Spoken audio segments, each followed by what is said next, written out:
ప్రధాని మంత్రి నరేంద్ర మోదీ చేతుల మీదుగా విశాఖలో 6 నెలల క్రితం ప్రారంభమైన రాష్ట్ర మైక్రోబయాలజీ ల్యాబొరేటరీ అది. ఇప్పటి వరకు ఒక్క ఫుడ్ శాంపిల్ కూడా అక్కడ పరీక్షించకపోవడం ఆశ్చర్యంగా ఉంది కదూ.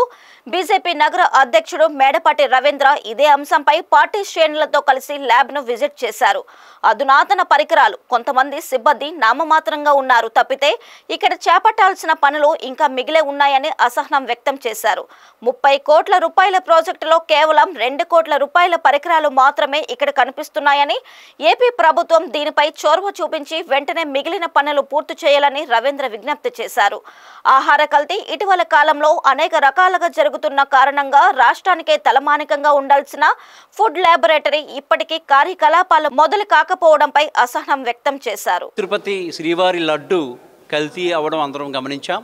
గత ప్రభుత్వం హయాంలో వారు కొన్న నెయ్యి ఏదైతే ఉందో అది కల్తీ అని, అది కొన్ని జంతువుల వ్యర్థాల నుంచి తీసిందని చెప్పి, కొవ్వు నుంచి తీసిందని చెప్పి మనకి నివేదిక రావడం జరిగింది. అది ప్రస్తుత రాష్ట్ర ప్రభుత్వం ఆరోపణ. దీంతో ఒక్కసారిగా భారతదేశం యావత్తు ఉలిక్కిపడింది. ఈ సందర్భంగా అసలు మనం ఎక్కడున్నాం, టెస్టింగ్ ల్యాబ్స్ ఎక్కడున్నాయి, అసలు ప్రొసీజర్ కరెక్ట్గా జరుగుతుందా లేదా అని ఒకసారి పరిశీలించేందుకు విశాఖపట్నానికి సంబంధించి ఇటీవల ఫిబ్రవరి నెలలో ప్రధానమంత్రి నరేంద్ర మోడీ గారు వర్చువల్గా ప్రారంభించిన FSSAI అంటే food safety and standard authority of India ఆధ్వర్యంలో రాష్ట్ర ప్రభుత్వం చేత నడపబడుతున్న సంస్థ ఇది. ఇక్కడ స్టేట్ ల్యాబొరేటరీకి రావడం జరిగింది. అయితే దురదృష్టం ఏంటంటే 6 నెలల క్రితమే ఇది ప్రధానమంత్రి సాక్షాత్తు ప్రారంభించినా ఈ రోజు వరకు ఒక్క టెస్ట్ కూడా ఇక్కడ జరగలేదన్నది మనం గమనించాలి. ఇక్కడ టెస్ట్ చేయాల్సిన ప్రతి శాంపుల్ని కూడా ప్రైవేట్ ల్యాబ్స్ పంపించడం, 15 నుంచి 20 వేలు దానికి ఖర్చు పెట్టడం గమనించాలి మీరు. ఎందుకంటే ఇదంతా కూడా కేంద్ర ప్రభుత్వం సమకూరుస్తున్న నిధులు. పూర్తి స్థాయిలో దీన్ని పూర్తి చేయకుండా ప్రైవేట్ ల్యాబ్ పంపాల్సిన అగత్యం ఏమొచ్చిందన్నది మేము ఇక్కడ అధికారులను అడుగుతున్నాం. అయితే సంబంధించిన అధికారులు పూర్తిగా ఇక్కడ అందుబాటులో లేకపోవడం వల్ల కొంత ఇన్ఫర్మేషనే మనకి రావడం జరిగింది.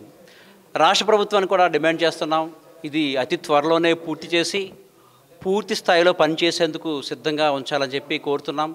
ఒక్క దేవాలయాల్లోనే కాదు, ప్రతి హోటల్లోనే కూడా పానీపూరి బండి కానివ్వండి, బజ్జీల బండి కానివ్వండి, ప్రతి చోట కూడా కల్తీ జరుగుతూ ఉండడం మనం గమనించాలి.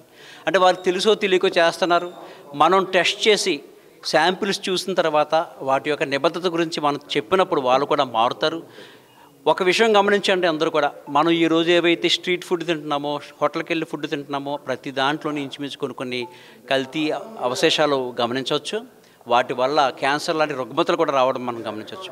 ఫ్యాటీ లివర్ కానివ్వండి, క్యాన్సర్ కానివ్వండి, ఇంకా అనేక కొలెస్ట్రాల్ పెరిగిపోయి హార్ట్ కంప్లైంట్లు కానివ్వండి, ఇవన్నీ కూడా రావడం జరుగుతుంది.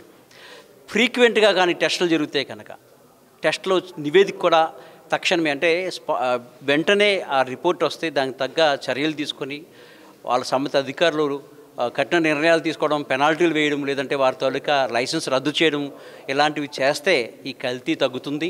తద్వారా ప్రజలకి మెరుగైన ఆరోగ్యం చేకూరుతుందని చెప్పి ఈ సందర్భంగా మేము తెలియజేస్తూ రాష్ట్ర ప్రభుత్వాన్ని, కేంద్ర ప్రభుత్వాన్ని కూడా మేము మరొకసారి విజ్ఞప్తి చేస్తూ ఉన్నాం. మీరు చేయాల్సింది ఏదన్నా పూర్తి స్థాయిలో చేసి ఇక్కడ పర్యవేక్షణకు కూడా ఇంకెవరినన్నా బయట నుంచి థర్డ్ పర్సన్ని వేయాలి అబ్జర్వేషన్ కోసం అని చెప్పి మేము కోరుతున్నాం. లోపము ఒక విషయం ఏంటంటే అధికారుల దగ్గర లోపం అనేది చాలా స్పష్టంగా అనిపిస్తుంది. ఎందుకంటే ప్రైవేట్ ల్యాబ్స్ పంపించాల్సిన అవసరం ఉంది. ఇక్కడ ల్యాబ్ పెట్టుకుని ఇక్కడ ల్యాబులు ఇంతవరకు ఎందుకు టెస్టులు చేయలే? ఇక్కడ ఒక ల్యాబ్ 2 crores ఎస్టాబ్లిష్ అయిందని చెప్తున్నారు ఆల్రెడీ. మరి ఎందుకు దాంట్లో ఇంతవరకు టెస్టులు చేయట్లేదు? ఇది మేము గట్టిగా డిమాండ్ చేస్తున్నాం. ప్రతిదీ బయటికి వెళ్తుంది. బయటికి వెళ్ళిన ల్యాబ్ అంటే 15 నుంచి 20 వేలు ఒక టెస్ట్ ఖర్చు పెడుతుంటే అందులో ఎంత తిరిగి వస్తుంది వీళ్ళకి? అసలు ఆ ల్యాబ్ ఇచ్చే నివేదిక కరెక్ట్ అని ఎలా అనుకోవాలి? ఇవన్నీ లోపాలు ఉన్నాయి. ఇక్కడ జరిగితే కనుక అది కరెక్ట్గా ఖచ్చితంగా వస్తుందనేది ఒక నమ్మకం.